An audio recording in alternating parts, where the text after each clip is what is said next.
Ça va, un peu fatiguée parce que les vacances me fatiguent plus que quand je travaille. D'accord, Je mais ça fais va plus quand de même. choses pendant les vacances que quand je travaille. Donc voilà. Ouais, Ouais. Ah ouais, il faut faire beaucoup de choses à la fois et voilà. Sinon, ça va, alhamdoulilah. d'accord, ok. Eric, comment tu vas? Attends, attends, avant Eric, Asia, il faut que tu puisses, à un moment donné, je vais te donner la parole dans le groupe pour que Oui, tu puisses expliquer justement ce que tu veux et que je puisse partager après. d'accord. Ok, Parfait. ok. Alors Eric, comment tu vas? Oui, par la grâce de Dieu, je vais super bien, super bien. Aujourd'hui, je suis à la maison, je ne suis pas au bureau, là. Ah bon? Pourquoi? Contrairement à la semaine dernière, heureusement, il n'y avait pas de rencontre, donc je n'aurais pas pu assister, là, mais bon, Ah, c'est mais super, super. pourquoi tu n'étais pas, pourquoi tu ne travailles pas aujourd'hui? Mais en fait, je travaille 4 jours sur 5 à la maison, en fait. Ah, mais toi, j'aime ton travail, hein? Ouais, je travaille 4 jours sur 5 à la maison, mais exceptionnellement, comme le lundi passé était férié, donc, ça fait que le mercredi, j'étais obligé de me rendre là oui, au bureau. En tout cas, avec la COVID, là, je peux te dire le monde du travail, en tout cas, moi, dans mon secteur, là, ça a complètement changé. Complètement changé, ouais. C'est ça. Ouais. Mm. En tout cas, on a hâte à la présentation du jour. Bah oui, on est là et puis on C'est attend. sûr que, voilà, j'imagine que ce n'est pas un cas, mais c'est un sujet qui est important. On fait les applications, les solutions, c'est pour les patients. Donc, C'est ça. C'est c'est un vraiment sujet, je ça. pense, qui est très, très, très important, là. C'est ça, c'est ça, c'est ça. C'est ça. En tout cas, en tout cas, Merci bien à tout le on est monde. ensemble. Ouais. Ouais. Mm. Monsieur Jules, Kofi, bonsoir.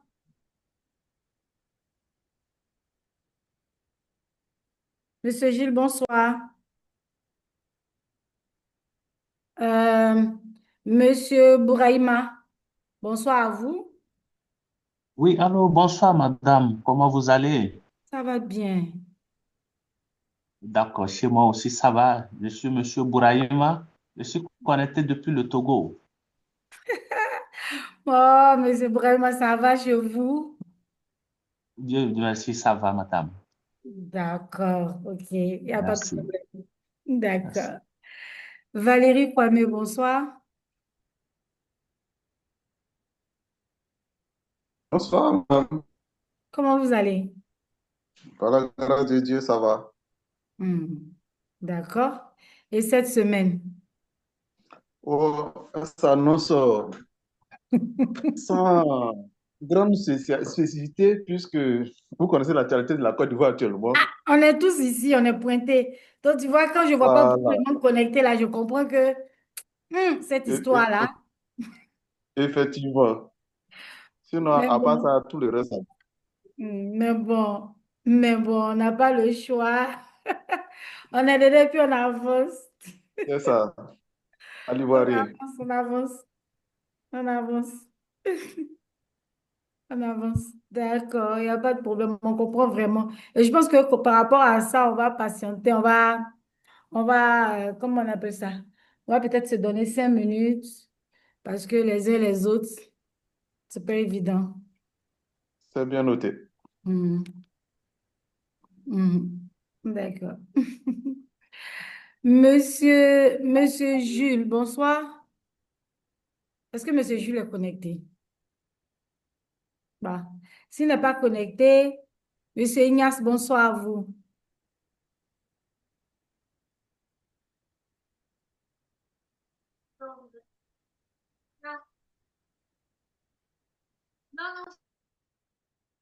Je vois Monsieur Nda Ndri Kono, bonsoir à vous.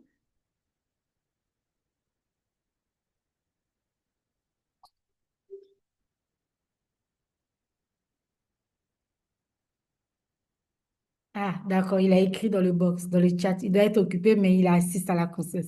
D'accord, bonsoir. Bonsoir à vous, j'espère que vous allez très bien. Et puis, on a, bon, ah. Tu vois, il y a des gens qui, lentement, ils vont venir en retard, mais ils vont certainement venir. Évariste, bonsoir. Monsieur Évariste. Bonsoir, bonsoir Madame Ouattara.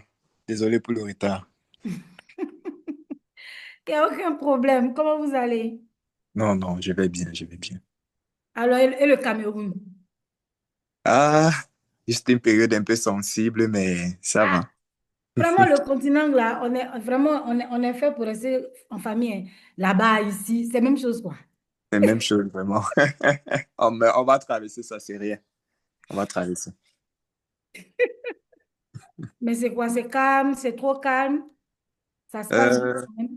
bon, calme, on aimerait que ça soit calme, mais il y a des petites agitations, des tensions qu'on essaye de soulever un peu dans l'ombre, mais la politique, c'est sensible. Donc, il y a actuellement dans la ville de Douala, il y a un arrêté qui demande de non seulement la prudence, mais d'éviter une circulation à partir de entre 18 et 6 heures. Donc, vu que les résultats sont censés sortir d'ici peu, et nous savons bien que c'est pas très souvent évident dans cette période-là. Donc, on est assez prudent, quoi, sur les mouvements, les mots et tout ça. Hmm. D'accord, Ça va aller. d'accord, ça marche, il n'y a pas de problème. D'accord. Euh, alors, ah, Hichem est connecté. Salut Hichem, comment tu vas?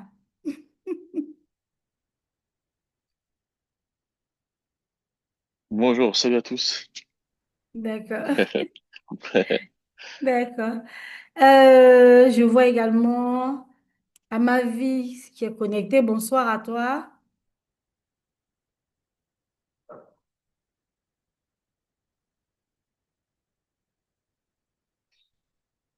Euh, je crois qu'il est 14h02. On va se donner un peu de temps juste jusqu'à 5.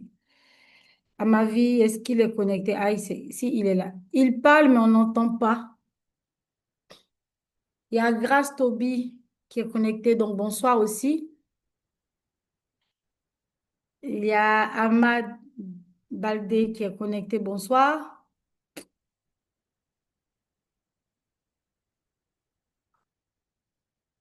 Celui qui m'entend, il peut pouvoir prendre la parole, hein, pour saluer derrière. J'ai bien envie d'entendre aujourd'hui notre patiente du jour. Elle est connectée, oui. Je vais juste savoir si son micro passe. Oui, bonsoir, je vous entends bien. Vous Bonsoir à m'entendez tous. bien? Ah, bonsoir, ça va chez vous? Ça va, Dieu merci. D'accord. Vous êtes connecté depuis quel pays? Je suis connecté depuis la Guinée-Bissau. Ah, ça va là-bas. Oui. Je suis en Guinée-Bissau, mais je suis guinéen d'origine, de la Guinée-Conakry. Ah, moi, j'ai été en Guinée-Bissau. J'ai pas compris pourquoi c'est aussi éloigné comme ça. C'est pas trop éloigné. Hmm, Vraiment, j'ai c'est un tué, peu hein. enclavé. Pardon? Je dis c'est un peu enclavé, mais il y a eu beaucoup de changements maintenant. Il y a une amélioration nette maintenant, hein. Ça Ah, va. sinon, j'ai été là-bas, mais il y a longtemps. J'ai été là-bas, je crois, il y a 5 ans. J'ai apprécié en Ah. tout cas. En tout cas, c'est un beau pays. Oui, j'ai vraiment apprécié d'être en Guinée-Bissau. J'ai vraiment apprécié. D'accord. Mais là-bas, ça se passe bien, la e-santé, c'est quoi? Comment est-ce que vous percevez l'environnement e-santé là-bas? Peut-être par là, pour le moment, la e-santé n'a pas assez d'impact pour le Hmm, moment. Ben, nous allons essayer de changer les choses parce qu'il y a beaucoup d'idées en tête, mais c'est pas facile pour un début. d'accord. En tout cas, nous pensons que c'est l'avenir au fait de la e-santé. Qu'on fait, Hmm, c'est ça. nous C'est serons exact. obligés de nous y mettre afin que tout le monde puisse accepter, afin que les Hmm, patients puissent vraiment, euh, comment dire ça, euh, à s'y mettre afin que la e-santé puisse évoluer parce que c'est pas facile, surtout pour un pays comme la Guinée-Bissau. c'est ça, c'est ça, c'est ça, c'est ça. D'accord. En tout cas, merci d'être là. Merci de votre présence. Et on espère que Merci beaucoup. bon, par vous aussi, ça va impulser les choses. Bien sûr, on espère bien. D'accord, il n'y a aucun problème. En tout cas, merci d'être là. Merci à vous. Quoi, c'est un plaisir. Merci. Je vous remercie également. L'initiative, en D'accord. tout cas, je suis content d'être là aussi. Merci beaucoup. Merci. Jean-Steve Memel, bonsoir.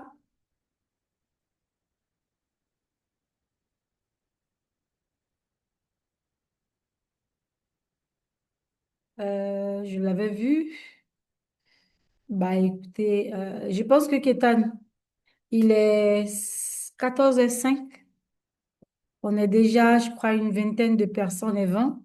Je pense que, on va certainement commencer la session. Je vais juste tester pour m'assurer que le micro de notre patient du jour fonctionne. Euh, bonsoir. Elle est là, elle n'est pas là, si elle est là. Je suis là. Bonsoir.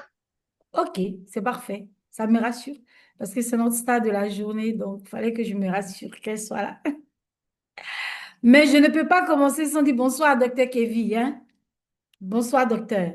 Je ne sais pas ce qu'il fait, mais je vais lui dire bonsoir. Bonsoir. D'accord.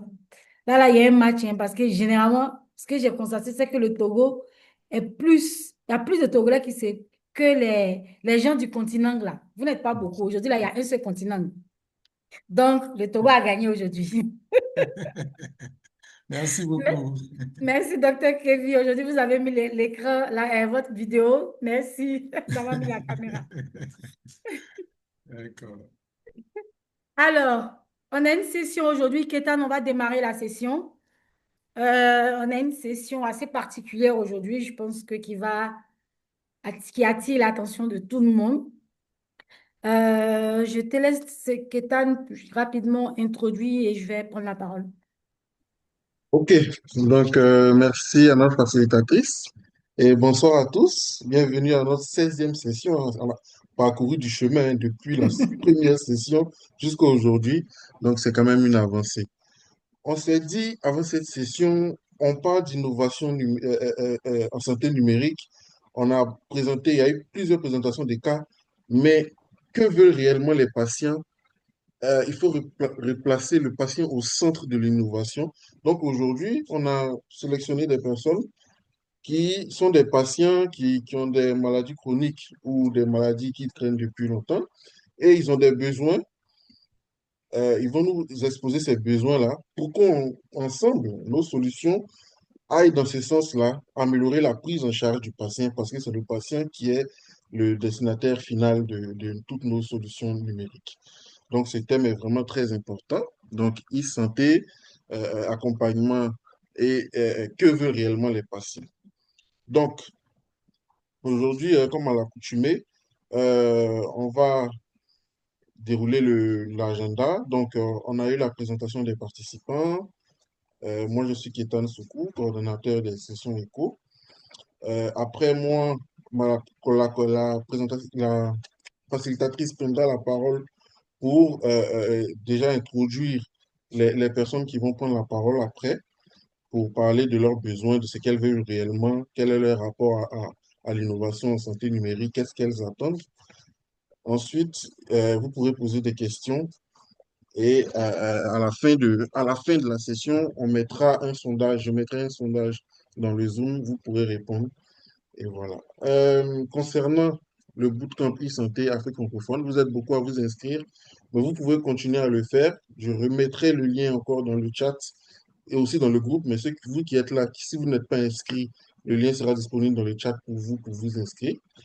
Ensuite, déjà, concernant les règles, c'est de lever la main physiquement comme je le fais ou utiliser tout simplement l'application Zoom pour interagir, pouvoir poser des questions ou donner son avis sur, voilà. Ensuite, la session est enregistrée, donc vous aurez le replay après pour regarder les parties que vous aurez manquées ou loupées parce que peut-être vous êtes occupé.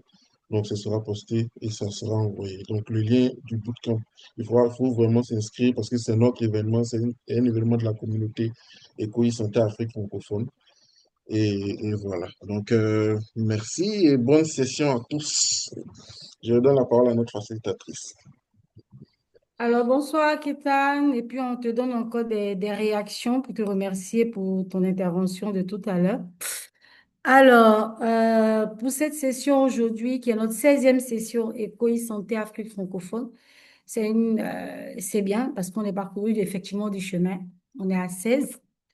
Et c'est pour moi vraiment un plaisir aujourd'hui qu'on soit réunis aujourd'hui et d'intervenir sur un thème essentiel. Parce que quand on parle de technologies, de plateformes, d'intelligence artificielle, on oublie parfois le plus important. Et le plus important, c'est le patient. Alors, la e-santé n'est pas d'abord une affaire de gadgets ou d'applications, c'est une affaire de personnes, de confiance, d'écoute, mais de besoins réels. Et la vraie question qu'on doit se poser aujourd'hui, c'est celle que propose ce thème. Que veulent réellement les patients? Qu'est-ce qu'il veut, le patient?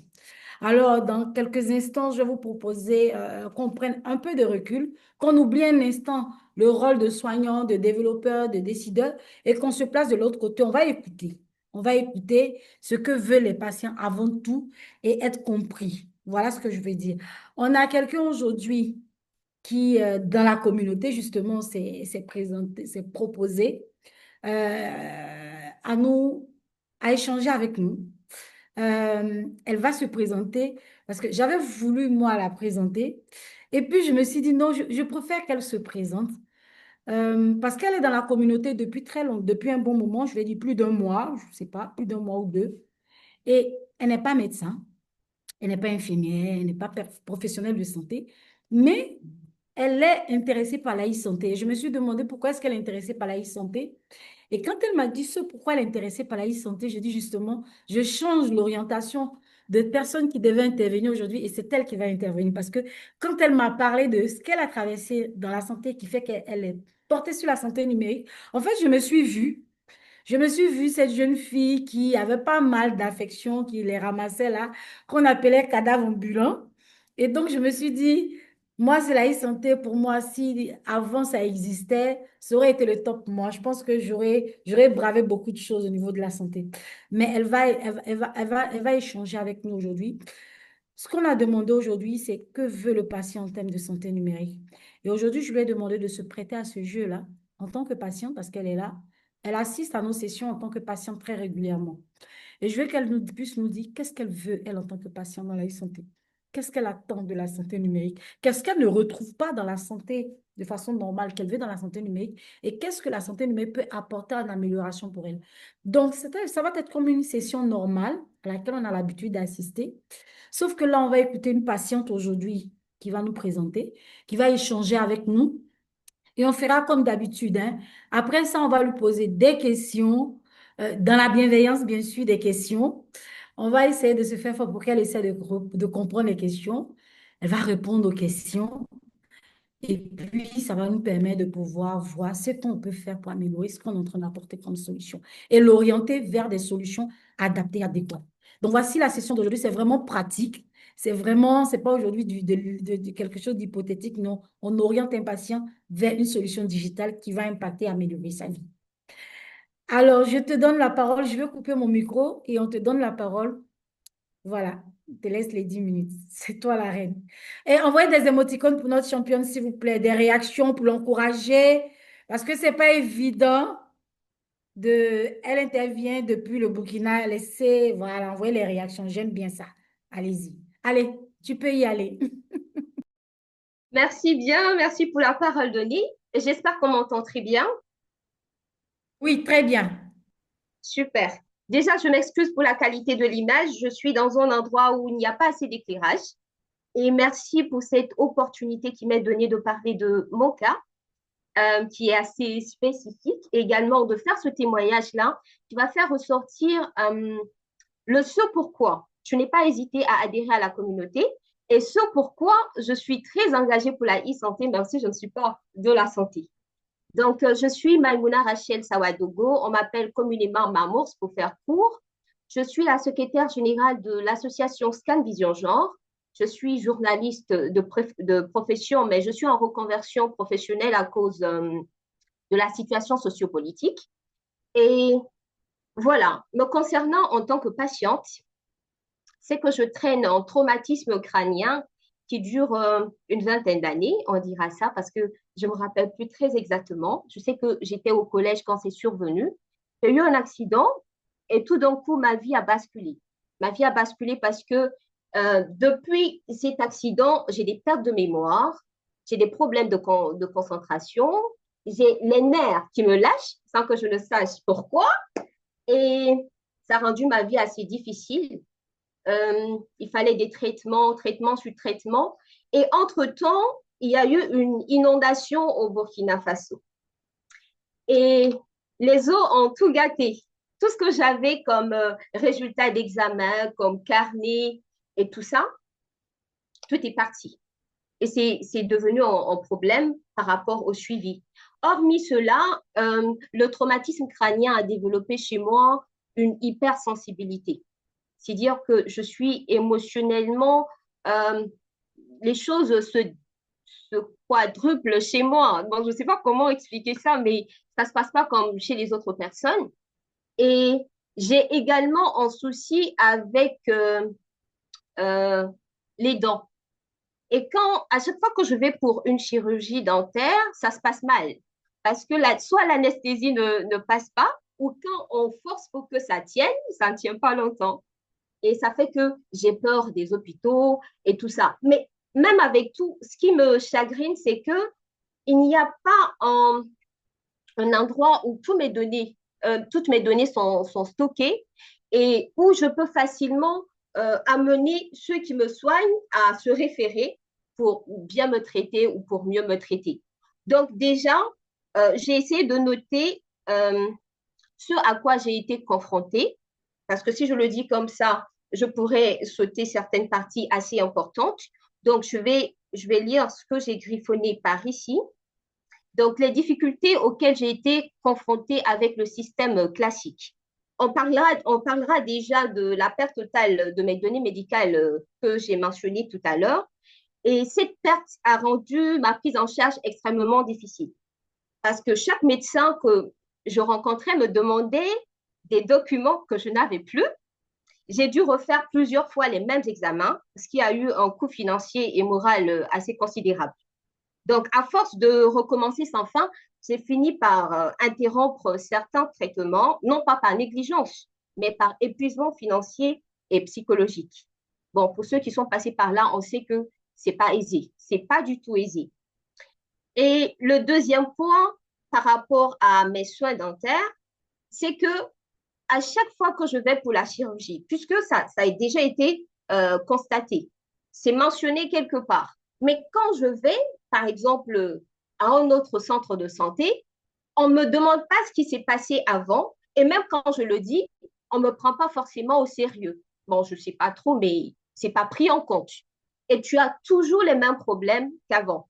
Bon, ce qui a fait que à ma dernière chirurgie dentaire, que j'ai encore osé parce que je l'ai fait 3 fois de toute ma vie, malgré mes problèmes dentaires. Donc, la dernière, c'était en 2022 et je pensais que j'allais y rester. Hein. Je ne savais pas. Parce que entre-temps, les médecins, même, ils ont tout fait pour que je quitte le centre et que je ne meure pas sur place et qu'ils soient accusés. Bon, c'était bizarre. Et depuis ce jour jusqu'à présent, j'ai une peur redoutable de tout ce qui est dentiste. Les dentistes, ils me font très peur. Donc, il y a déjà ce problème de confiance. Troisième point, les difficultés logistiques et financières. Mes troubles neurologiques provoquent des faiblesses musculaires. Je ne sais pas s'il y a des gens parmi ceux qui sont connectés qui ont vécu ça. Et cela limite mes déplacements. Donc, à chaque fois que je dois aller me faire consulter pour quoi que ce soit, je suis obligée de demander une assistance parce que je ne peux pas conduire moi-même, puisque je ne sais pas quand est-ce que le muscle il me lâche. Et pour éviter certains incidents auxquels j'ai déjà été confrontée, j'évite au maximum de prendre des risques. Donc, je suis dépendant des gens par rapport au déplacement. Soit je m'appelle un taxi, soit c'est quelqu'un de la famille, une connaissance pour m'amener. Et le fait que c'est pas évident, par exemple, dans ma communauté, d'arriver et d'obtenir directement les soins, parce que quelquefois, tu arrives et puis il n'y a pas de place pour toi. le médecin, il est très occupé, ou on te dit, tu reviens une autre fois pour prendre le rendez-vous, ou bien on te dit, tu prends le rendez-vous, tu reviens une autre fois pour les soins. C'est pas évident, ça coûte. Donc, cela engendre des coûts supplémentaires qui, ajoutés au prix des soins, deviennent lourds à supporter. Donc, vous savez que en tant que journaliste, avec des revenus assez modestes, c'est pas donné. Donc, il m'arrive de devoir choisir entre les soins et d'autres besoins essentiels. Le manque donc de coordination entre les professionnels de santé aggrave ces difficultés que je traverse. Chaque consultation reprend tout à zéro, car il n'existe pas de système partagé qui regroupe mon historique médical. Pour le quatrième point, j'ai noté l'absence de coordination du suivi médical parce que chaque médecin agit de manière isolée. En tout cas, de ce que j'ai pu constater en ce qui me concerne, je parle seulement de ce qui me concerne, ils n'ont pas accès à mes antécédents parce que tout ce que j'ai perdu dans l'inondation et le fait également que je ne puisse pas exprimer tout ce qu'il faut parce que j'ai des trous de mémoire, je dois tout le temps réexpliquer aux gens ce par quoi je passe et c'est pas évident parce qu'il y a le risque d'oubli et tout ça. Donc, cette fragmentation du système entraîne des erreurs, des retards de traitement et une perte de confiance parce que moi, j'ai peur. J'ai de moins en moins confiance. Et je me dis deux fois, est-ce que c'est pas mieux que tu restes dans ton coin au lieu d'aller au centre de santé? Donc, c'est tout ça. Quand je regarde, je me dis que la santé digitale n'est plus, c'est pas qu'un simple progrès technique. Ce n'est pas seulement une modernité technique. Pour moi, c'est un besoin essentiel. Et ce besoin, il est vital pour toutes les personnes qui passent par des situations similaires à la mienne. Donc, j'ai fait parvenir mes attentes à Madame Ouattara. Ce sont des attentes résumées. Et ces attentes-là se retrouvent dans ce que je vais partager tout à l'heure comme un espoir pour moi. Parce que moi, je veux croire que la e-santé va préserver la mémoire médicale du patient grâce à un dossier médical électronique sécurisé, accessible même en cas de catastrophe naturelle ou de déplacement. Parce que ça peut ne pas être ce que j'ai vécu comme catastrophe naturelle. On peut te dérober tes documents et tout ça. En tout cas, tu peux les perdre d'une manière ou d'une autre.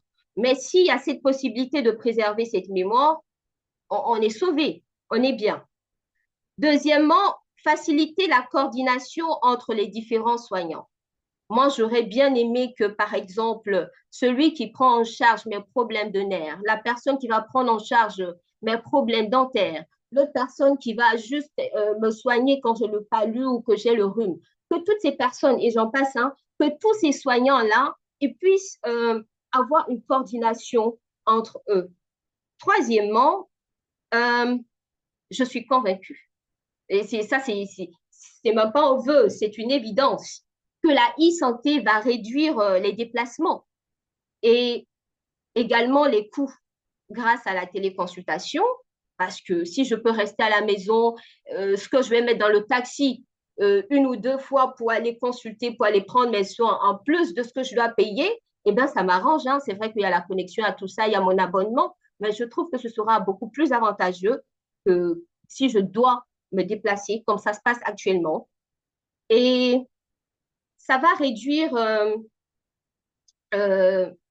comment on appelle ça, les coûts grâce à la téléconsultation à laquelle on aura droit et au suivi à distance. Le suivi à distance est tellement important pour nous à un certain moment parce que tu es tout le temps malade et à distance, si on peut te suivre, c'est tellement rassurant en tant que patient. Voilà.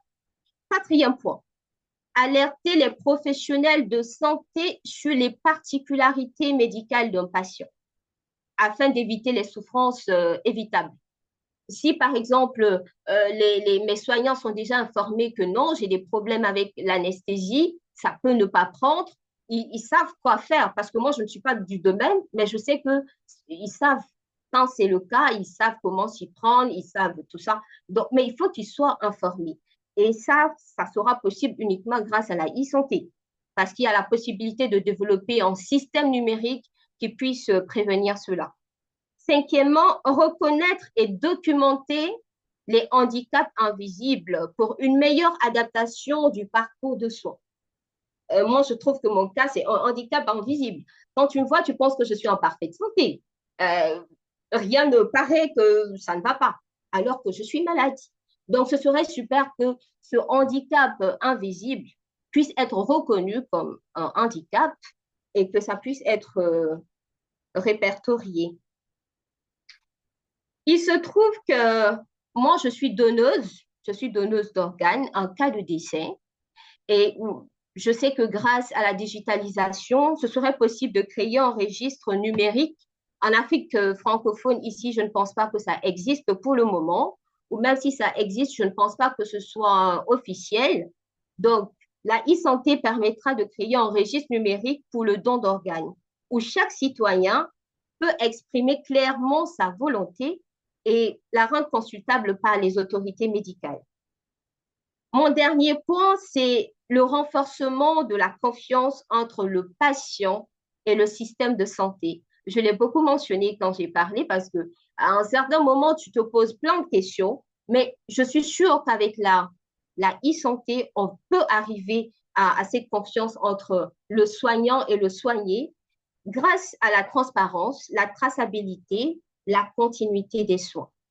C'est vrai que j'ai des préoccupations par rapport à la sécurisation des données et tout, mais je me dis que avec, avec les développeurs que nous avons, la jeunesse grandissante qui est là, l'intelligence dont elle est dotée, on pourra sécuriser ces données et on pourra être tranquille.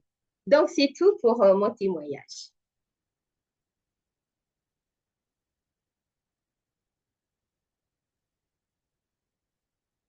Madame Ouattara, on ne vous entend pas. D'accord.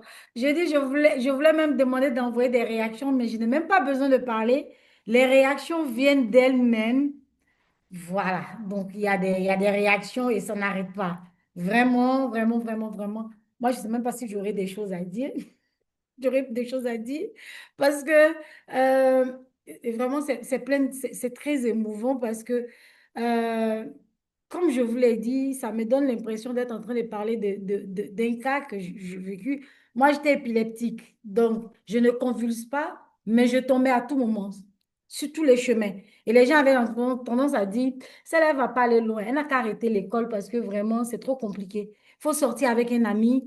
Je sortais toujours avec ma meilleure amie, même pour aller à l'école, parce que sinon, si on parle trop, je vais m'écrouler. Et effectivement, c'était un handicap invisible parce que personne ne savait ce que j'avais. Sauf que c'était là. J'ai dû moi-même m'entêter à ne plus prendre certains médicaments. Pas du tout. Parce que sinon, j'allais être sous dépendance.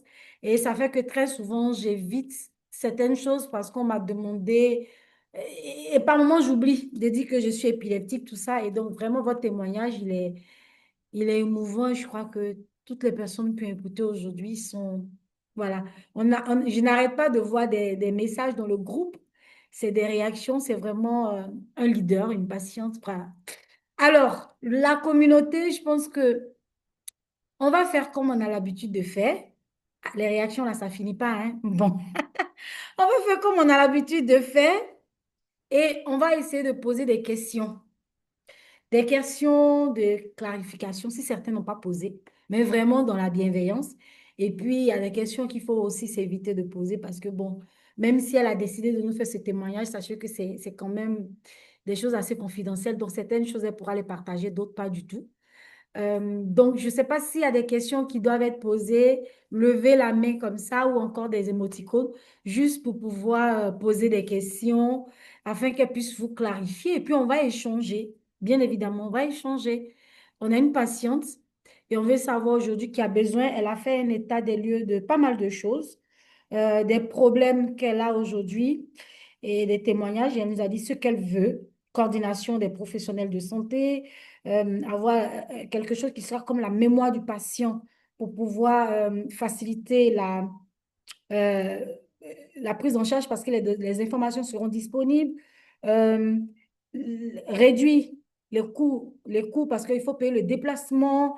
En plus de tout ça, se déplacer pour des rendez-vous, donc c'est assez difficile. Donc, avoir des rendez-vous également, avoir quelque chose de très important, un registre numérique pour les donneurs d'organes. Donc, bon. Donc, s'il y a des questions, on va faire comme d'habitude, que des questions d'abord et ensuite, on va venir à des conseils. Docteur Kevin, vous avez levé la main, je vous la laisse. Docteur Kevin. Merci beaucoup. Oui, merci beaucoup. Est-ce que vous m'écoutez? Oui, Vous m'écoutez? oui, Allô? oui, on vous entend, oui. Allô? Oui, Euh, oui, on vous entend, docteur Kevin. C'est je parfait, peux y aller? c'est parfait. Ok, d'accord. D'abord, j'aimerais remercier sincèrement Madame Mamos pour disons, ce formidable euh, partage de son histoire, son intime histoire. Ça, c'est pas évident parce que moi, je suis neurologue avant d'être médecin du travail aussi. Et donc, tout ce qu'elle est en train de dire, je me retrouve avec mes patientes et avec tout ce qu'elle vit. Et là, je me retrouve un peu aussi par rapport à ce que j'ai dit la dernière fois à Madame Ouattara, pour le fait qu'il faut qu'on ait une communauté des patients qui consomment la e-santé. C'est un aspect important. Et je vois que à travers elle, on a véritablement, disons, un retour pour une personne qui consomme la e-santé.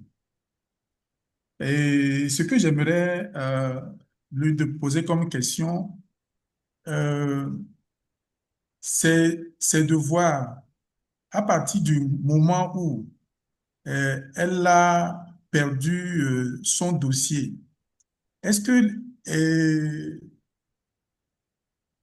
dans les centres où elle était, est-ce qu'il n'y avait pas une possibilité qu'ils avaient des archives, quelque chose comme ça? Parce que je voulais avoir une idée par rapport au système d'archivage et qu'il y a au niveau des...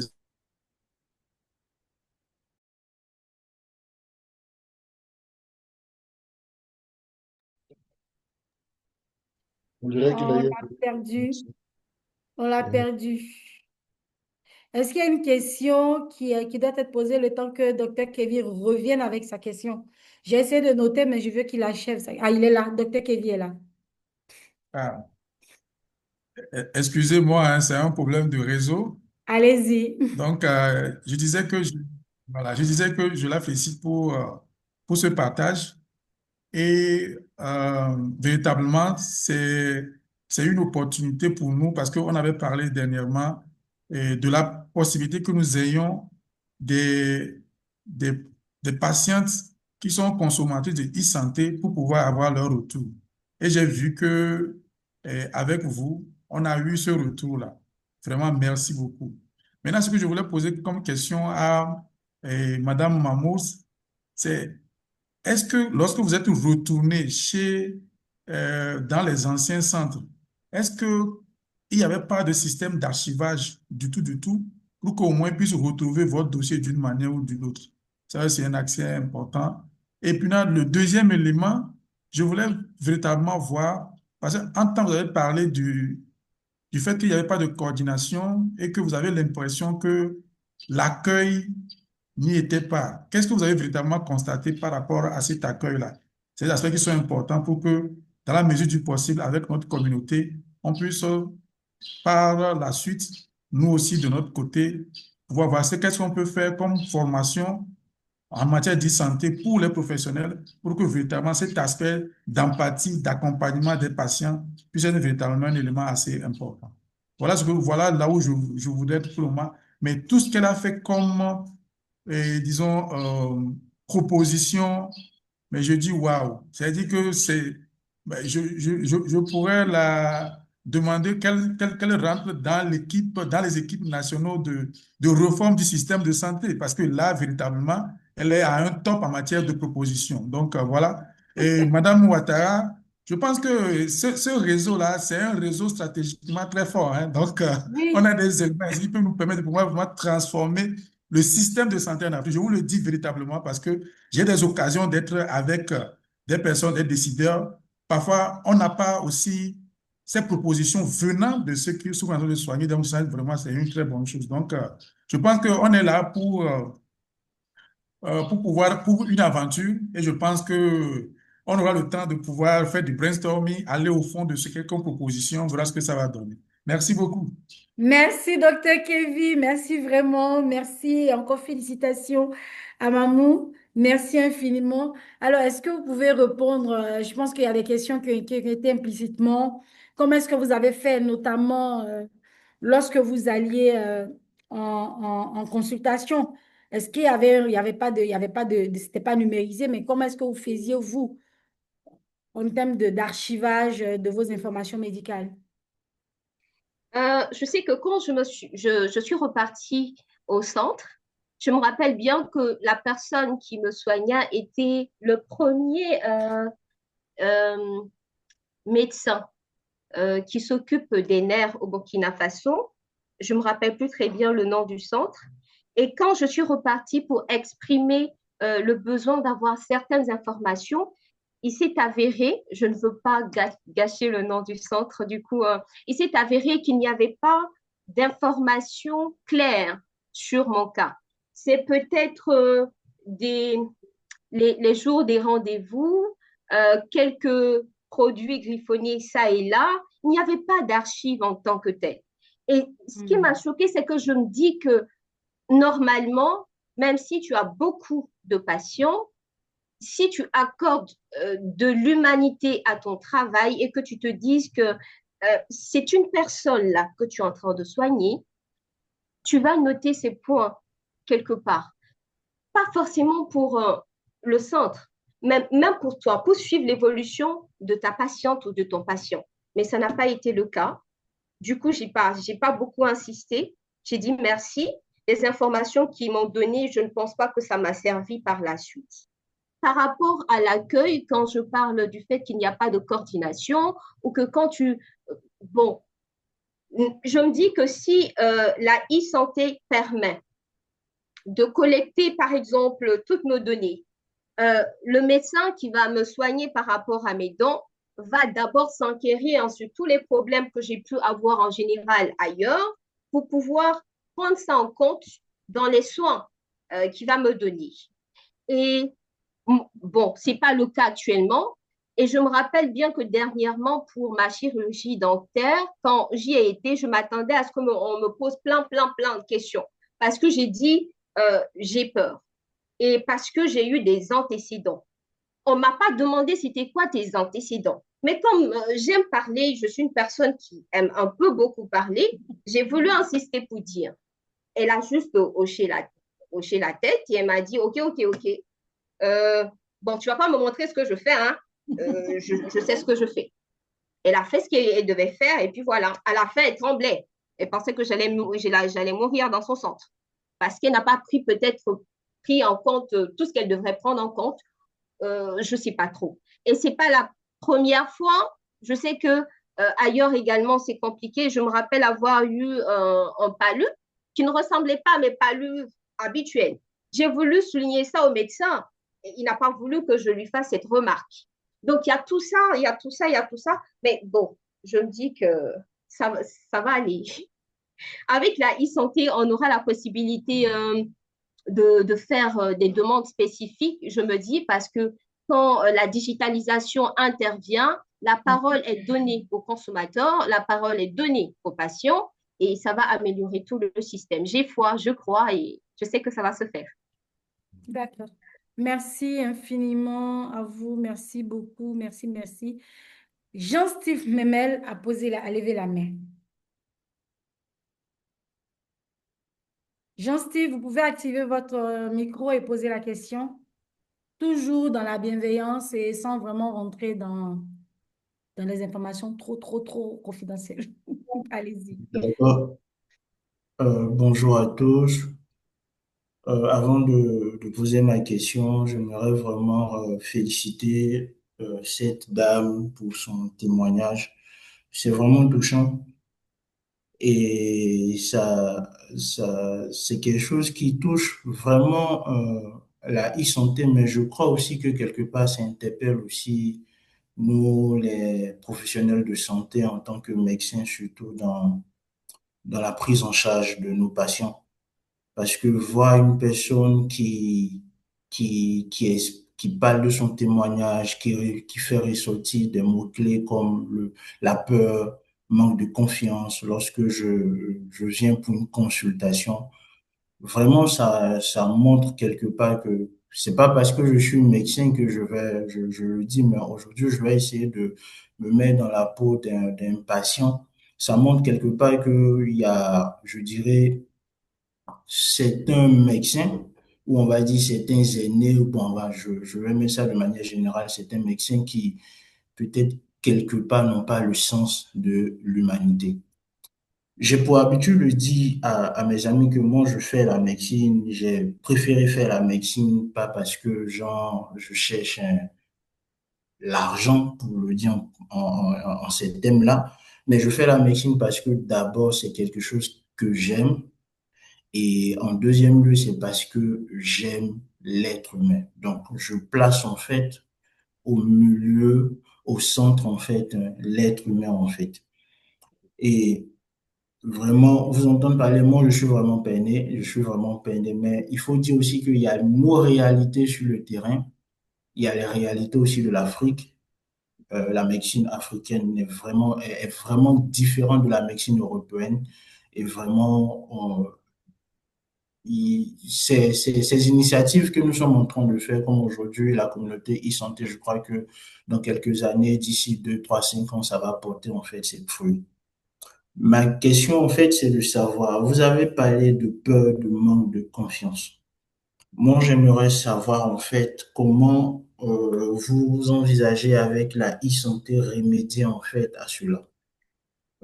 Pourquoi je suis revenu un peu sur la peur et le manque de confiance parce qu'en fait, normalement, j'ai un de mes professeurs qui m'a dit que ce qui fait en fait un bon médecin, c'est d'abord en fait l'accueil lorsqu'il reçoit le patient et surtout lorsqu'il sourit. Je me souviens que lorsque je partais dans son service pour les stages et les consultations, il me disait toujours, Steve, quand tu reçois un patient, sois souriant. Ça va faire que même si le patient vient avec ses problèmes, le fait que tu le souris, ça va changer carrément l'atmosphère, ça va changer la donne en fait. Et il faut être bien accueillant en fait et prends la peine d'écouter ton patient.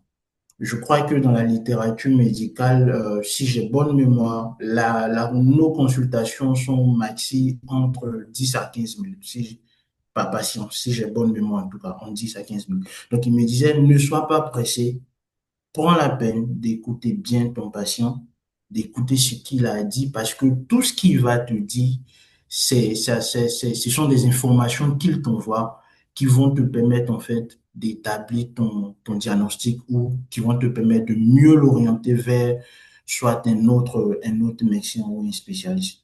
Donc aujourd'hui, parler d'une personne comme vous qui parlait vraiment de peur, qui parlait vraiment de manque de confiance. Moi, j'ai appliqué ces conseils et c'est quelque chose qui paye, parce que, comment je dirais ça, la plupart des patients que moi je reçois aujourd'hui, quand ils reviennent, beaucoup me disent, docteur, c'est vrai, vous êtes jeune, mais comment dirais ça, j'aime plutôt votre manière de consulter parce que vous êtes respectueux, vous prenez le temps de nous écouter, vous prenez le temps en fait de poser les questions et tout ça qu'il faut.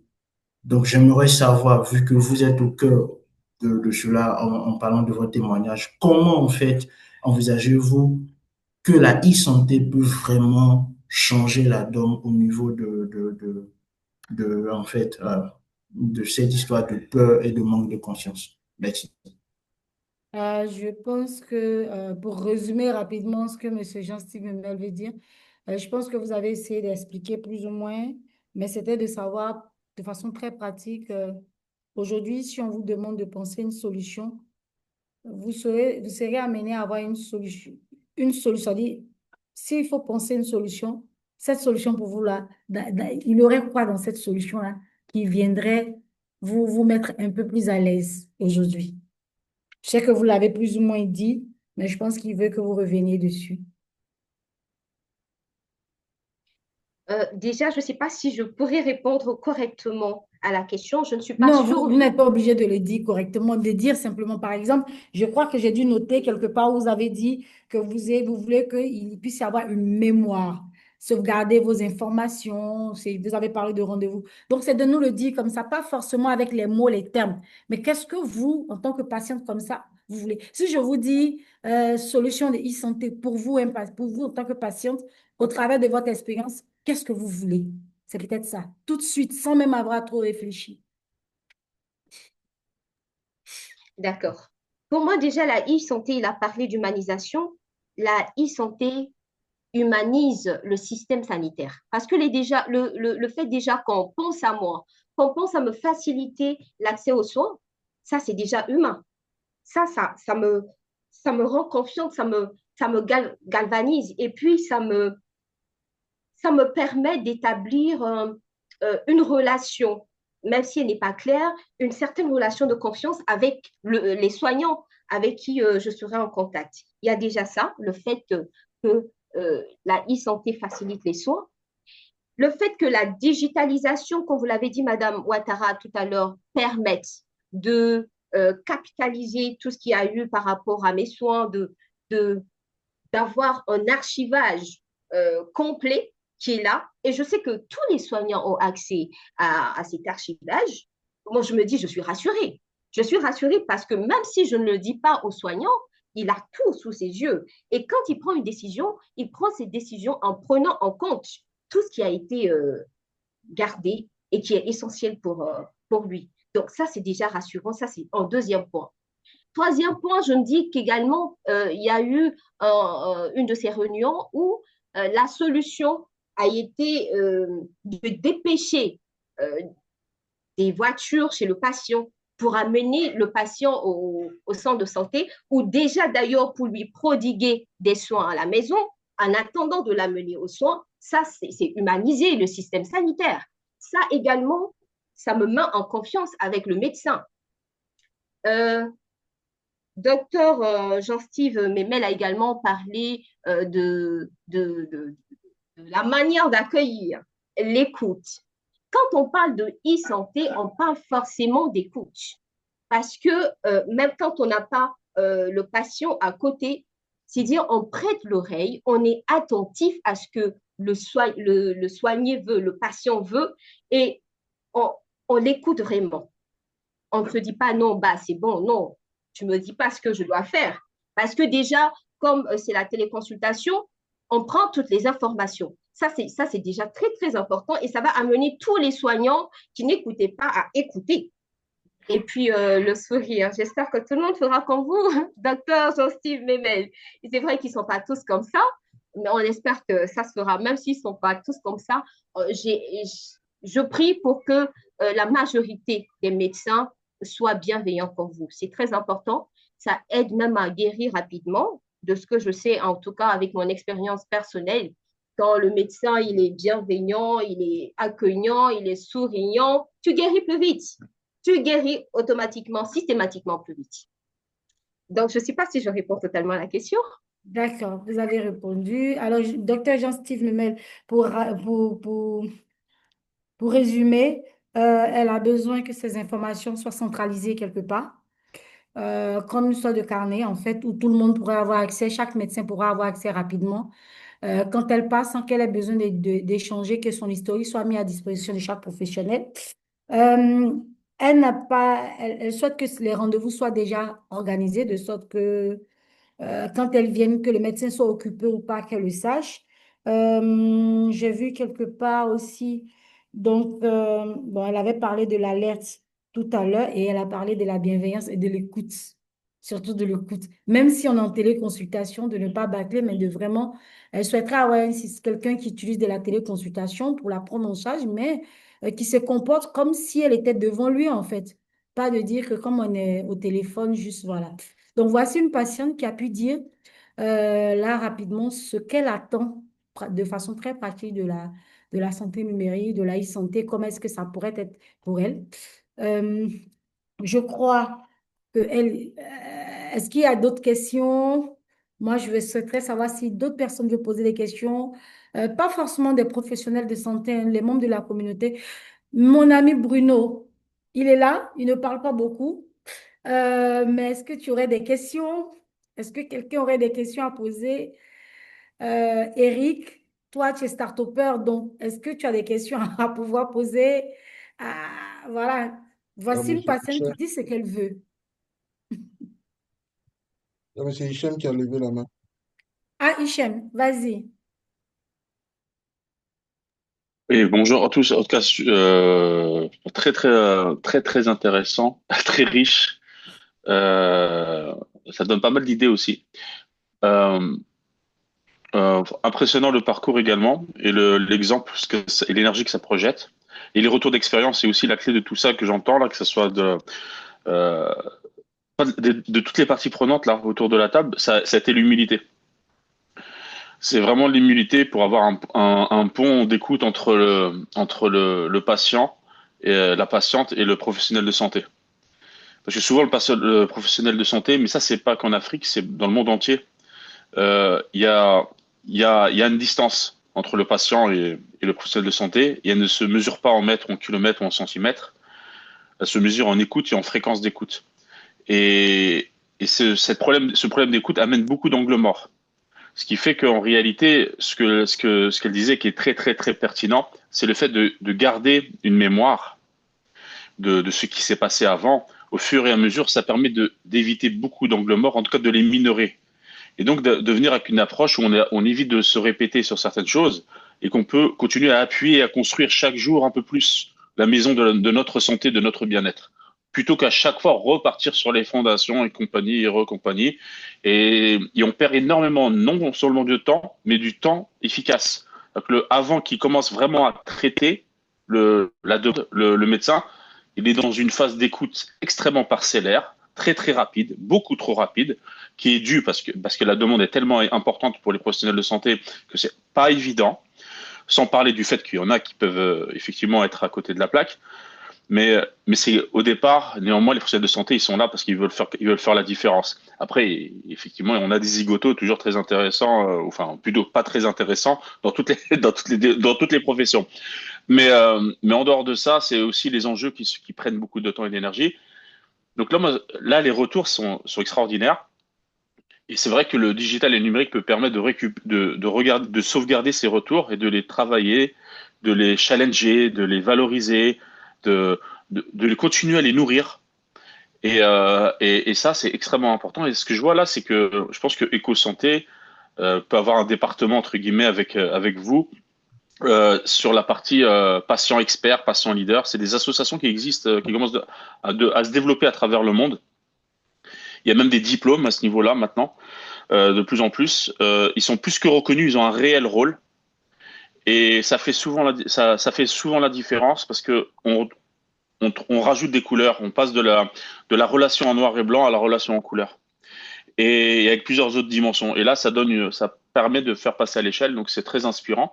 Moi, la question que j'ai, c'est qu'est-ce qui vous anime par rapport à ce que vous projetez? Parce que je sens il y a quelque chose qui est très fort.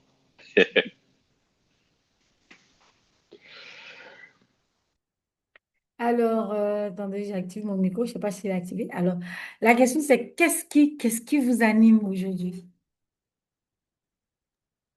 Ce qui m'anime aujourd'hui, c'est l'espoir.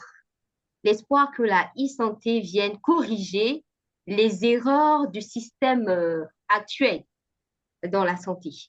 Cet espoir-là qui va me permettre d'avoir accès à de meilleurs soins parce que tout sera pris en compte et que je vais me sentir rassurée par le fait que euh, j'aurai droit à toutes les chances euh, de me faire soigner en tenant compte de mes antécédents et tout ce qui tourne autour. Wow. De l'espoir. De l'espoir. Je pense que c'est quelque chose qu'il faut garder. De l'espoir. La e-santé aujourd'hui, c'est de l'espoir. D'accord. Est-ce qu'il y a quelqu'un qui a une autre question? Hichem a posé sa question. Est-ce qu'on a d'autres questions? On a encore droit à, je crois, 2 ou 3 questions. Est-ce qu'on a des questions? Non? Eric, pas de questions? Je vois docteur Kwasi qui est là. Non, Bonsoir. aucune question. Tout est correct pour moi, là. Tout est correct. D'accord. Bruno, pas de questions? Docteur Kwasi est là. Bonsoir, docteur. Oui, bonsoir, Madame Ouattara, comment vous allez? Ça va très Bonsoir à bien. toute la communauté.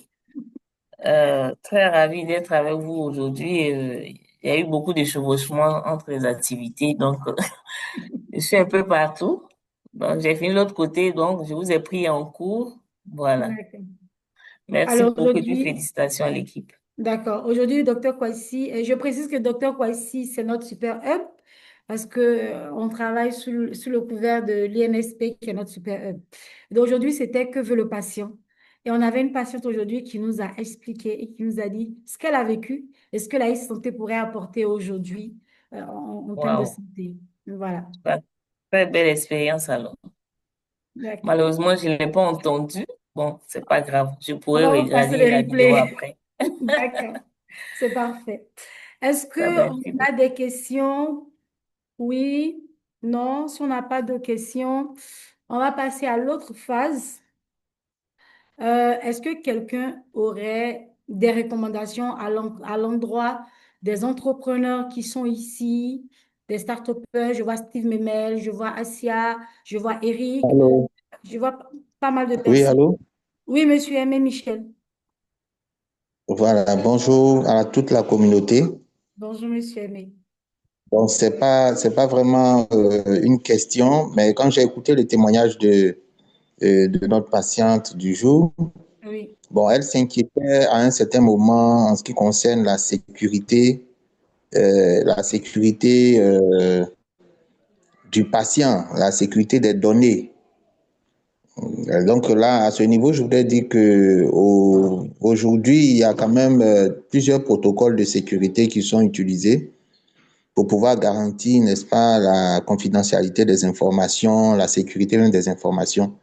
Et donc, je pense que, comme elle a dit, effectivement, la e-santé est un avenir, est une solution d'avenir pour la médecine. Effectivement, c'est une solution d'avenir. Et les préoccupations, c'est vrai qu'il n'y a pas de perfection en tout, mais en ce qui concerne la sécurité des données, pour l'instant, il y a des protocoles de sécurité qui sont en vigueur. Donc, c'était juste pour apporter cette contribution. Merci beaucoup. d'accord. Merci à vous, merci infiniment, monsieur Aimé Michel. Donc, je disais, à l'endroit des entrepreneurs, des start-upers ici présents, on va aller à l'endroit des recommandations rapidement, mais c'est surtout ouais, des recommandations, on va dire. Jean-Steve Memel, oui.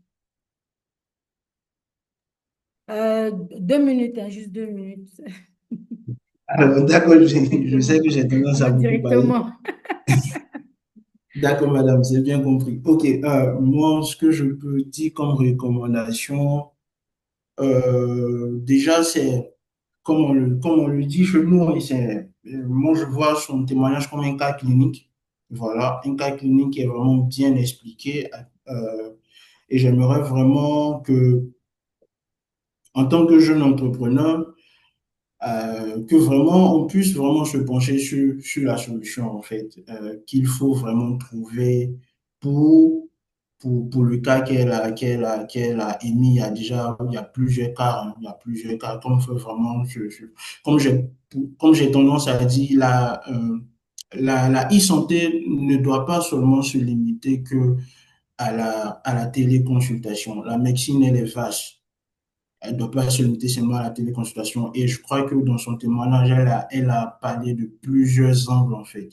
Donc aujourd'hui, c'est comment, en fait, s'asseoir, réfléchir, poser une très bonne solution qui va vraiment toucher tous ces angles-là, ou particulièrement se pencher en fait sur l'un des angles qu'elle a dû en fait émis dans son témoignage. Parce qu'aujourd'hui, ça fait vraiment mal de voir lorsque vous recevez une patiente qui dit non, qu'elle part dans un centre de santé, elle part voir un professionnel de la santé, et ce professionnel de la santé n'a aucun historique, pardon, sur son dossier médical, il ne connaît rien de ses antécédents. Je crois que Mme Corinne aussi a parlé de son témoignage. C'est vraiment mal, en fait. Moi, vraiment, j'ai un penchant au cœur parce que je me dis qu'en tant que jeune médecin, le meilleur cadeau d'un médecin, c'est pas de recevoir les millions, hein, c'est de savoir qu'il a pu faire une bonne prise en charge de son patient et qu'il rentre à la maison et que quelques semaines après, le patient l'appelle pour lui dire: Ah, allô, docteur, tout va bien. Pour moi, ça mérite tout l'or du monde, tout, en tout cas le salaire du monde, en tout cas. Donc, en tant que vraiment, vraiment jeune entrepreneur, je demande pardon parce que il faut vraiment que on s'asseye et qu'on réfléchisse aujourd'hui à vouloir mettre vraiment une très bonne solution en place, en fait. Que ce soit dans le domaine de la télémédecine, des urgences médicales. Moi, je me suis engagé dans les urgences médicales, que ce soit dans le domaine des dossiers, en fait. Il y a la solution de Mme Corinne qui est une très bonne solution, et je crois qu'il y a d'autres solutions, en fait, qu'on peut encore, en fait, envoyer qui vont vraiment aider comment dirais ça, le témoignage que cette dame, en fait, a eu à dire aujourd'hui. Voilà. Merci. J'ai vu Monsieur Aimé Michel qui a levé la main. Est-ce que vous avez des recommandations ou c'est plus la peine? Il n'est plus là. Alors, docteur Kevin. Docteur Kevin. Ouais, d'accord. Merci beaucoup. Je pense que cette, disons, ce témoignage, euh, elle est assez poignante et elle montre véritablement qu'il y a des défis importants dans notre système de santé en Afrique.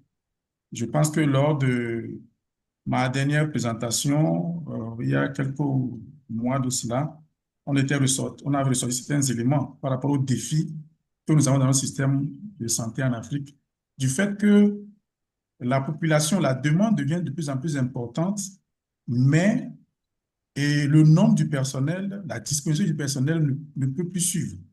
Et donc, nécessairement, la e-santé va être un élément qui va permettre de pouvoir faire que ces soins de santé soient accessibles véritablement aux patients. Maintenant, il y a un élément fondamental qu'elle a relevé, et je pense que le docteur Jean-Steve aussi a revenu dessus. Nous tous, on le sait, hein, c'est que la santé, le premier élément de la thérapie d'une personne, c'est d'abord l'accueil. C'est d'abord l'accueil. Quand on veut prendre en charge une personne, c'est d'abord l'accueil. Le contact qu'on a avec la personne, tous ces éléments déjà, quand le patient est rassuré, c'est un élément important. C'est pour ça que la dernière fois, même avec le docteur, c'est à quoi, hein, je pense, par rapport à la santé mentale, on a parlé du fait que la Docteur, e-santé, c'est professeur quoi? professeur Professeur. quoi, voilà, professeur quoi, on est revenu sur ça, que il est très important que tout ce que nous allons développer comme solution, ils doivent avoir le côté centré sur le patient. Et ça, c'est un aspect qui est très important. L'accueil, il est très important. Et la bienveillance, elle est très importante. Ça accompagne véritablement le patient à pouvoir guérir beaucoup plus facilement. Donc, je pense que c'est l'une des recommandations, c'est cela véritablement centré sur ça par rapport à son vécu. Je pense que la plupart de nous ici, en tant que médecins, on a été véritablement touchés par les difficultés qu'elle a eu à traverser. Et je pense que c'est des éléments qui doivent nous pousser, nous, à pouvoir dans quelle mesure on peut faire des propositions. Là, je parle avec vous par collaboration, faire des propositions avec le docteur Kwasi aussi qui est là, qu'on puisse faire des propositions pour peut-être proposer dans les jours, dans les mois à venir, une formation spécifique sur l'accueil du patient, quelque chose de dans ce sens-là, pour l'ensemble, hein, de nos collègues, pour que tous les médecins, tous les soignants ont été formés sur ça, hein, mais parfois il y a des difficultés. Il y a des gens qui ont leur caractère, mais parfois il y a des gens dans certaines conditions, il y a des changements, la pression, tout ça là peuvent changer. Je ne les défends pas, mais c'est important qu'on rappelle aux gens que le cœur de leur métier, le cœur de notre métier, c'est d'abord le patient. C'est ça qui est le cœur de notre métier. Et la première chose que nous avons en tant qu'agent de santé, comme rétribution, ce n'est pas le nombre de millions, hein. Moi, je suis tellement content quand je vois une patiente qui revient avec le sourire, qui t'appelle, t'envoie un message. Je dis, mais je n'ai pas besoin que tu m'envoies quelque chose, mais l'essentiel, c'est de voir que tu es guéri et que tu peux continuer tes activités. C'est déjà un élément très, très intéressant. Donc, je pense que ça, c'est un aspect important. Et comme elle a dit, je pense qu'on a l'opportunité aujourd'hui aussi par rapport à la conservation des données. Je pense qu'aujourd'hui, il y a beaucoup de solutions qui sont mises en place, celle de Madame Corinne, celle des autres. Il faut qu'on travaille. Il faut qu'on fasse de manière à ce que nous ayons les capacités à notre niveau pour pouvoir conserver nos données et mieux les utiliser. Parce que la dernière fois, j'avais eu une vidéo comme ça d'un truc américain où les gens récupèrent les données, vont faire des choses même derrière les patients que les patients n'ont pas d'accès. Voilà. Et ça, c'est des aspects qui sont un peu difficiles. Donc, je pense que c'est un aspect qui est très important et permet à ce que dans le parcours du patient, chaque personne qui intervient dans le parcours puisse avoir des aspects dont il peut avoir accès et l'utiliser au mieux, toujours pour le bien du patient, parce que la première personne qui nous rassemble ici, c'est d'abord le patient. Voilà. Donc, le reste, c'est de faire de manière à ce que tous les éléments qui seront mis en place, qu'on puisse voir en matière de prévention, de promotion, de curatif sur le système de santé. On travaille toujours pour améliorer ces éléments-là. La santé, elle est vaste. La médecine, elle est vaste. Et je pense que petit à petit, avec cette technologie, ça va permettre, comme le professeur Akwa l'a dit, c'est ça, non? Professeur Akwa, c'est ça? C'est quoi? Akwa professeur? Quoi? Professeur Quoi l'a dit, la télémédecine, les outils vont être des accélérateurs. Voilà, des accélérateurs. Donc, il va demander aussi à Madame Mamou de ne pas euh, bouder les centres, même si elle a la e-santé, quand il y a une occasion aussi d'aller vers physiquement les professionnels, n'hésite pas à aller. C'est aussi important que tu puisses avoir la e-santé, mais aussi d'avoir le contact physique aussi de temps en temps. C'est aussi une très bonne chose en matière de santé. Merci beaucoup. Merci, docteur Kevin. Merci des réactions pour vous. Je pense que vous en avez dit suffisamment. Euh, bon, avec tout ce que vous avez dit, je ne sais pas si je dois encore pouvoir dire quelque chose. Est-ce que quelqu'un aurait quelque chose à dire? Moi, ce que je peux dire ici, hein, c'est qu'en vrai, il faut pouvoir effectivement mettre le patient au cœur du dispositif. Donc, avant toute innovation, donc on va prendre le temps d'écouter, comme elle a dit, parce que effectivement le digital va être, ça ne doit pas être une barrière, mais vraiment permettre l'accélération. Euh, que chaque patient devrait pouvoir disposer d'un dossier médical centralisé, donc accessible à tout médecin, mis à jour à chaque consultation, qu'ils soient en ligne, à domicile ou à un hôpital. Voilà. Et puis, simplifier la prise en charge, la prise de rendez-vous, surtout la téléconsultation. D'offrir des solutions simples pour programmer, annuler, reprogrammer des consultations. Donc, depuis une application mobile ou bien web ou un simple appel téléphonique. Et ce que j'ai bien retenu et que je souhaiterais en parler, surtout s'il y a des entrepreneurs, des personnes qui œuvrent dans la e-santé ici, c'est vraiment mettre en place une sorte de call center. Vraiment, un call center santé accessible où on va mettre l'accent sur, on va dire, la bienveillance. Parce que ça n'a pas, on n'a pas tout le monde l'a dit. Il faut humaniser la relation. Il faut l'humaniser. Il faut être bienveillant. Il faut être souriant. Et donc, il est possible également, comme on est en train de parler d'e-santé, pourquoi pas ne pas avoir un call center qui va recevoir une patiente assez vraiment avec beaucoup de convivialité, avec beaucoup de bienveillance et l'orienter vers un professionnel de santé, vers un service d'urgence, vers une sage-femme, vers un professionnel de santé mentale, quand il a besoin et savoir, parce que la première approche, je crois que tous les médecins ici, Jean-Steve Demel, docteur Kevin, euh, tous ceux qui ont intervenu ont dit que l'approche était déjà la meilleure. Donc, le premier contact. déjà. Donc, voilà ce que je pense que c'est une très belle session qu'on a eue aujourd'hui. On a parlé il y a la sécurité qu'on va devoir renforcer. Également encourager vraiment à ce que chaque personne qui utilise ces solutions puisse, au-delà de la e-santé, ne pas oublier qu'il faut visiter les établissements de santé, comme l'a dit Dr. Kevin tout à l'heure. C'est assez important. Il nous reste pratiquement 20 minutes. Ce que moi j'aurais à dire aujourd'hui, au regard de tout ce qui a été dit, de tout ce qui vient d'être dit, que veulent vraiment les patients, je dirais que la patiente aujourd'hui est venue et on l'a entendue. Donc, ce qu'elle a pu nous faire comprendre au travers du DIJA, c'est que ce n'est pas un simple service ou une simple application, c'est vraiment une relation qu'elle attend. Quand un patient dit je veux qu'on m'écoute, euh, il veut dire que je veux qu'on comprenne ma réalité, ma douleur, mes contraintes. Donc, la e-santé ne va pas donc déshumaniser la médecine. Au contraire, elle va essayer de le renforcer, comme on l'a dit, et renforcer ce lien-là avec les professionnels de santé et le patient, comme on l'a dit. Après, vraiment un accès assez facile et la proximité. La proximité parce que le patient veut pouvoir accéder à son médecin, accéder à ses soins, accéder à ses résultats sans vraiment, sans grands obstacles en fait, pas d'obstacles. Et je crois qu'en Afrique, cela veut dire euh, de ne pas devoir traverser une ville, un village, tout et tout, pour juste prendre une ordonnance. Ne pas attendre une longue file d'attente pour avoir un rendez-vous. Ne pas perdre le lien avec son contact juste après la consultation. Rester et continuer le suivi.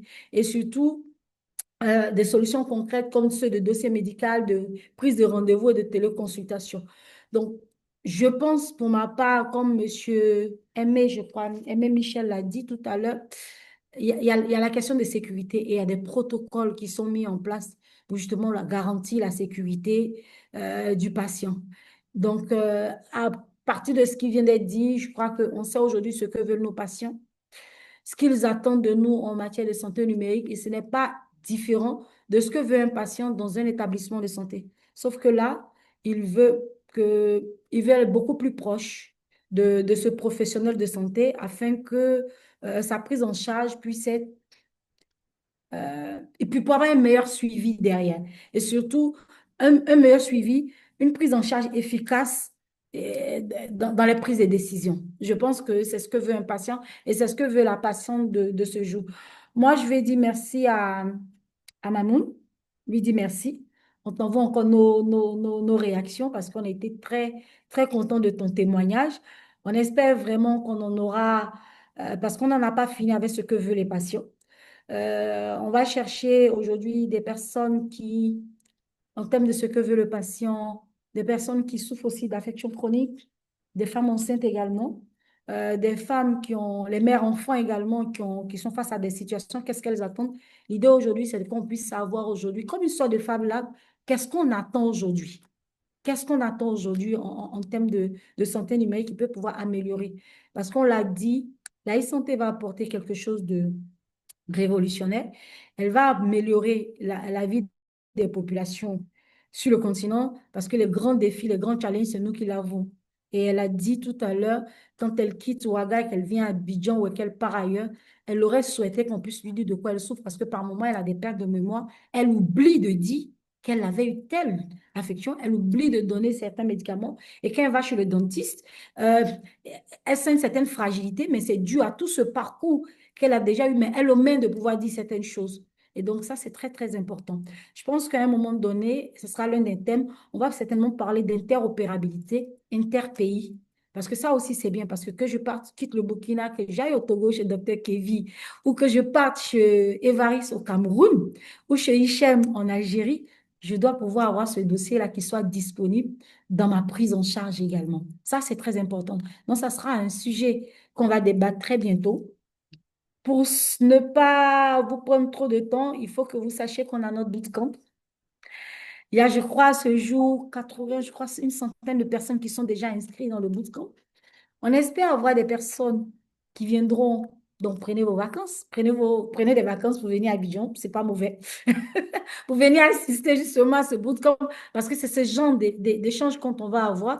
Et Dr. Kevin a dit, c'est une communauté qui va nous permettre de mettre en place vraiment une relation très forte, créer un écosystème très fort entre nous ici, parce que là, comme vous le savez, il y aura des Fab Labs qui vont être sortis, qui vont être mis dehors, des Fab Labs pour la maladie mentale, pour la santé mentale, pardon, des Fab Labs pour le cancer. Mais c'est justement des Fab Labs, c'est de co-créer, c'est de penser des solutions qui vont impacter toute la sous-région, pas seulement un seul pays, parce que nous tous, on est face à ces situations. Donc aujourd'hui, on a fini notre session. Je vais passer une information à Asia, je vais lui passer le micro, qui avait voulu s'adresser à la communauté.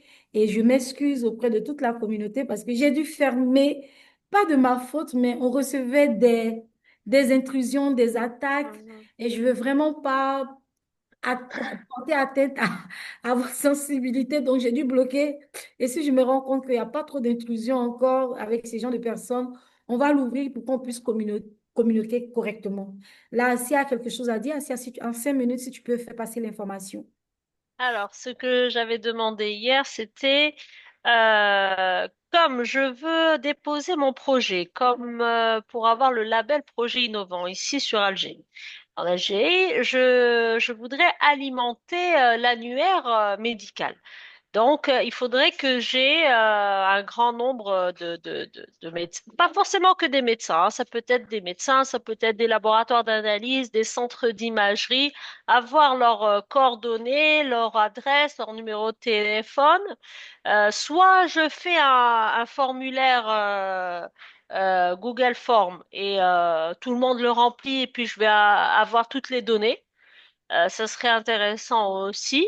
Comme ça, j'introduis toutes ces informations dans l'annuaire. Parce que si la base du projet innovant, c'est un annuaire médical africain, et s'il n'est pas alimenté, ça va pas être crédible. Donc, il faut qu'il y ait un peu de crédibilité, qu'il y ait des gens qui sont vraiment inscrits et qui ont adhéré à l'idée. Voilà, c'est ça ce que je voudrais. Donc, chers membres de la communauté, on s'entraide, on est ensemble, on avance ensemble. Elle va partager le lien, je vais le mettre dans le chat. Puissiez remplir pour elle, pour qu'elle puisse déposer, qu'on soit fiers de savoir qu'il y a un membre de la communauté qui a remporté un prix. Et d'ailleurs, on a un membre de la communauté qui a remporté un prix qui n'est pas connecté aujourd'hui, mais à qui on va demander de se connecter, qui a eu le prix du Forum Galien. Hier, on l'a vu, on est très content. C'est sûr que c'est un Ivoirien, mais c'est un membre de la communauté. Donc, je crois qu'on va essayer de voir comment l'inviter à une de nos prochaines sessions, qu'il puisse nous présenter parce que justement, il s'adresse à une problématique liée aux patients, la prise en charge psychologique des jeunes et adolescents. Également, il fait de la téléconsultance et il intègre de l'intelligence artificielle à l'intérieur et la santé sexuelle et reproductive également. Donc, on aura l'occasion de le voir. En tout cas, félicitations à Rory s'il arrive à se connecter, à regarder à nouveau cette session. Alors, je crois que la session d'aujourd'hui va prendre fin. Moi, je vais vous dire merci. On a demandé la dernière fois, certains n'ont pas rempli. Si vous pouvez remplir dans le chatbot le formulaire pour ceux qui souhaitent participer au bootcamp. Il y a des groupes de travail qui sont déjà là. Donc, pour ceux qui veulent intégrer les différents groupes ou encore qui pensent à d'autres groupes, il y a Dr. Kevin qui est là, qui fait partie qui fait partie de la commission, de l'organisation, qui travaille d'arrache-pied jour et nuit, des réunions tous les jours pour justement améliorer ce bootcamp. Je souhaite que vous puissiez être, vous impliquer vraiment. Et la semaine prochaine, on aura une session, une belle session, avec un thème également dédié aux patients. Et on verra bien, on espère que ça soit aussi émouvant et que ça parle également. Mais on aura aussi des sessions que veut le patient, que veut le médecin. Parce que derrière le médecin aussi, un bénéficiaire de solutions de santé numérique. Voilà ce que je peux vous dire. Au revoir. Bon après-midi, bonne soirée en fonction du décalage horaire. Et il y a un sondage qui est là. Je vous invite, s'il vous plaît, à pouvoir remplir le sondage. Ça va nous faire du bien, nous permettre de nous améliorer au fur et à mesure de nos sessions. Et il y a certains qui nous trouvent sur une autre plateforme pour les sessions de la santé mentale. C'est les vendredis en deux. Et ce vendredi, c'était très, très intéressant. C'était très, très, très pratique. Je pense que c'est dans 2 semaines encore, on aura la prochaine session. J'inviterai certains membres de la communauté qui sont intéressés par la santé mentale à nous rejoindre de l'autre côté. Merci. Voilà. Kétan, ça commence à remplir. Remplissez massivement, c'est très important. Remplissez, ça nous permet de nous améliorer. Euh, Asia, est-ce que vous pouvez mettre le formulaire dans le chat? Certains le demandent. Dans le chat de la communauté Alors, du Live. non, parce que je dois le préparer, je D'accord. te l'enverrai et toi, tu pourras envoyer à la communauté si c'est possible. D'accord, on le fera. Voilà, Donc, voilà, les membres, vous allez patienter juste un voilà, peu, elle va nous voilà, envoyer le lien. voilà. Merci. Voilà. En tout cas, pendant que vous remplissez, je tiens à vous dire merci encore. Merci beaucoup pour votre participation. Merci d'être actif. J'espère que la semaine prochaine, on vous entendra beaucoup. Beaucoup vont participer à ces sessions. Et si vous avez des personnes, vous connaissez des personnes justement qui souhaitent partager leur témoignage comme Mamouze a partagé son témoignage, on serait content. De préférence, une femme enceinte également, parce que c'est très important. Certains qui souffrent de maladies chroniques, s'ils n'ont pas peur, moi, je pourrais également, mais comme je suis facilitatrice, sauf si quelqu'un veut être facilitateur, je me prêterai au jeu de la patiente parce que moi, je suis asthmatique, j'ai la sinusite, euh, c'est beaucoup, hein, beaucoup de, beaucoup de maladies chroniques. Et puis, un couple mère-enfant, une mère qui pourrait expliquer justement si elle traverse une situation, ce qu'elle veut pour le suivi de son enfant. Voilà ce que je peux dire. Merci à tous, merci à tous, merci à tous et bon après-midi. Merci. Bon après-midi. Au revoir. Merci, bon après-midi à toi. Après-midi. J'ai dû reconnaître la voix Merci, là, bon je ne sais pas c'est après-midi. qui. Bonsoir. Bonne soirée à toute l'équipe. Merci. Au revoir, Monsieur Variste. Allez, au revoir. Au revoir, Docteur Kevin. Portez-vous bien. N'oubliez pas de faire, de participer au vote. N'oubliez pas, n'oubliez pas, n'oubliez pas de voter puis de nous permettre de nous améliorer.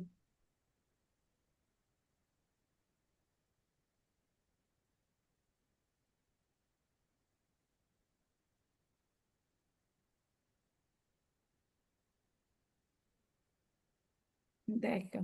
OK. Parfait. Écoute, Kétan, je pense que c'est bon.